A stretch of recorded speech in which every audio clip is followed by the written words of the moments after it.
IT corporate రంగాల్లో మళ్లీ layoffs తుఫాను విరుచుకుపడుతోంది. టెక్ దిగ్గజాలు అమెజాన్, మెటా, ఒరాకిల్ నుంచి బ్యాంకింగ్ సేవలు అందించే సిటీ, వీసా వరకు ప్రముఖ కంపెనీలన్నీ ఉద్యోగులకు గుడ్ బై చెప్తున్నాయి. 2026 సంవత్సరంలో ఇప్పటి వరకు 40కి పైగా ప్రముఖ సంస్థలు వేల సంఖ్యలో సిబ్బందిని ఇంటికి సాగనంపుతున్నాయి.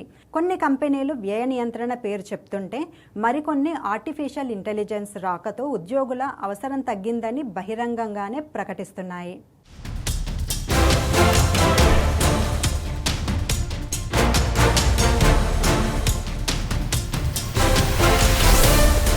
ప్రపంచవ్యాప్తంగా వ్యాపార రంగాలు తీవ్రమైన మార్పులకు లోనవుతున్నాయి. ఖర్చులు తగ్గించుకోవడం, వ్యాపార పునర్వ్యవస్థీకరణ, కృత్రిమ మేధ వినియోగం పెరగడం వల్ల కంపెనీలు పెద్ద ఎత్తున సిబ్బందిని తొలగిస్తున్నాయి. ఐటీ, బ్యాంకింగ్, రిటైల్, తయారీ, ఆరోగ్య రంగాలకు చెందిన 40కి పైగా ప్రముఖ కంపెనీలు ఈ నిర్ణయం తీసుకున్నాయి. గ్లోబల్ మార్కెట్లో చోటు చేసుకుంటున్న అనిశ్చితి, వినియోగదారుల ప్రాధాన్యతలు మారడం కూడా ఈ పరిస్థితులకు కారణమవుతోంది. ఆటోమేషన్ ద్వారా ఉత్పాదకత పెరుగుతోందని పలు సంస్థలు భావిస్తున్నాయి. ప్రపంచంలోనే అతిపెద్ద దిగ్గజ సంస్థలు 2026 ప్రారంభంలోనే లేఆఫ్స్ బాట పట్టాయి. Amazon, Meta, Oracle, UPS, Walmart, Citigroup, Dell, Visa, Nike, Standard Chartered వంటి టాప్ బ్రాండ్లు ఈ జాబితాలో ఉన్నాయి. ఆర్టిఫిషియల్ ఇంటెలిజెన్స్ సాధించిన పురోగతి వల్ల తక్కువ మందితో ఎక్కువ పని సాధ్యమవుతోందని కంపెనీలు చెప్తున్నాయి. బిజినెస్ గ్రోత్ తగ్గడం, రీస్ట్రక్చరింగ్ ప్లాన్ అమలు చేయడం ఇతర ముఖ్య కారణాలుగా కనిపిస్తున్నాయి. కొందరికైతే ముందస్తు సమాచారం లేకుండానే మెయిల్స్ పంపి ఉద్యోగాల నుంచి తొలగించారు. ఈసారి జరుగుతున్న ఉద్యోగాల కోతలో ఏఐ సాంకేతికత ప్రధాన కారకంగా మారింది. Block, Coinbase, Standard Chartered వంటి కంపెనీలు తమ నిర్ణయానికి ఏఐ వాడకమే ముఖ్య కారణమని స్పష్టంగా వెల్లడించాయి.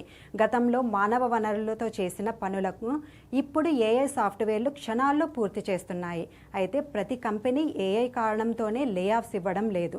కొందరు వ్యాపార ప్రక్రియలను సరళీకృతం చేయడం, కొన్ని విభాగాలు డిమాండ్ పడిపోవడం వల్ల సిబ్బందిని తగ్గించుకుంటున్నారు. ఈ ఏడాది ప్రకటించిన లేఆఫ్స్లో యూపీఎస్, ఒరాకిల్, సిటీ గ్రూప్ అగ్రస్థానంలో నిలిచాయి. నెట్వర్క్ పునర్వ్యవస్థీకరణ, వ్యయాల నియంత్రణలో భాగంగా యూపీఎస్ సంస్థ ఏకంగా 30,000 ఉద్యోగాలను కోత విధించింది. ఒరాకిల్ తన మొత్తం సిబ్బందిలో 13% అంటే దాదాపు 21,000 మందిని తొలగించింది. సిటీ గ్రూప్ కూడా బ్యాంకింగ్ అవసరాలకు అనుగుణంగా 20,000 మంది ఉద్యోగులకు వీడ్కోలు చెప్పింది.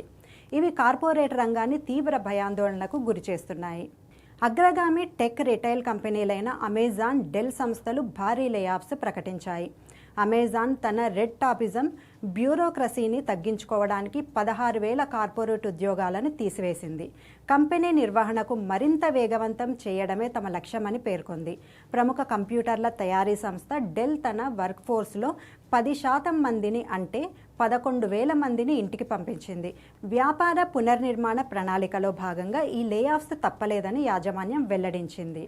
వినియోగదారుల ఉత్పత్తులు, పానీయాల రంగాలు కూడా ఈ ప్రభావం నుంచి తప్పించుకోలేకపోయాయి. బ్యూటీ బ్రాండ్ ఈస్టే లాడర్ తమ రిటైల్ విభాగాల్లో పునర్వ్యవస్థీకరణలో భాగంగా 10,000 ఉద్యోగాలను తొలగించింది. బ్రిటిష్ అమెరికన్ టొబాకో సాంకేతికత వినియోగాన్ని పెంచుతూ తమ సిబ్బందిలో దాదాపు 5వ వంతు అంటే 9,000 మందిని తీసివేసింది. ప్రముఖ బీర్ తయారీ సంస్థ హెన్కెన్ 6,000 ఉద్యోగాలకు కోత పెట్టింది. ఫిన్టెక్, టెక్నాలజీ ఆధారిత కంపెనీలో ఏఐ పురోగతి తీవ్ర మార్పులు తీసుకొస్తోంది. వీసా సంస్థ ఏఐ బిజినెస్ ట్రాన్స్ఫర్మేషన్లో భాగంగా 2,600 మంది ఉద్యోగాలను తొలగించింది. ఏఐ ద్వారా ఉత్పాదకత పెరిగిందనే కారణంతో వైజ్ టెక్ తమ వర్క్ఫోర్స్లో 30% మందిని అంటే 2,000 మందిని తీసివేసింది. అట్లాసియన్ 1,600 మందిని తొలగించింది. ఆ నిధులను ఏఐ ప్రాజెక్టులో పెట్టుబడిగా పెట్టాలని నిర్ణయించింది. స్పోర్ట్స్ బ్రాండ్ నైకీ 1,400 మందిని, క్లౌడ్ ఫ్లేర్ 20% సిబ్బందిని తొలగించింది.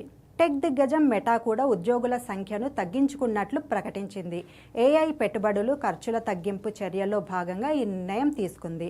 అయితే ఎంతమందిపై వేటు వేసిందన్న విషయం మెటా అధికారికంగా వెల్లడించలేదు.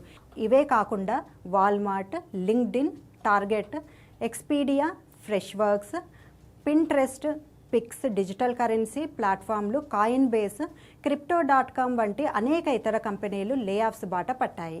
రాబోయే రోజుల్లో లే ఆఫ్స్ ట్రెండ్ మరింత ఉధృతమయ్యే సూచనలు కనిపిస్తున్నాయి. అమెరికాలోని 100 కంటే ఎక్కువ కంపెనీలు ఇప్పటికే నోటీసులు జారీ చేశాయి.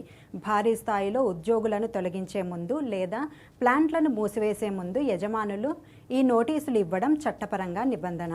వీటిలో కొన్ని ఇప్పటికే ప్రకటించిన లేఆఫ్స్కు సంబంధించినవి కాగా మరికొన్ని రాబోయే నెలల్లో జరగబోయే తొలగింపులను సూచిస్తున్నాయి. కార్పొరేట్ ఉద్యోగుల్లో ఈ నోటీసులు భయాందోళనలు రేకెత్తిస్తున్నాయి.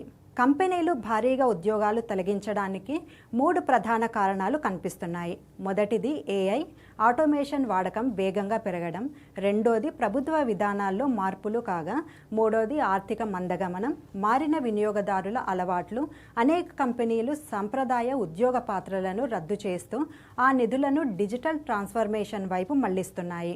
ప్రతిభ కలిగిన ఉద్యోగులు ఉన్నప్పటికీ సాంకేతిక మార్పుల దృష్ట్యా కంపెనీలు నిర్దాక్షిణ్యంగా నిర్ణయాలు తీసుకుంటున్నాయి.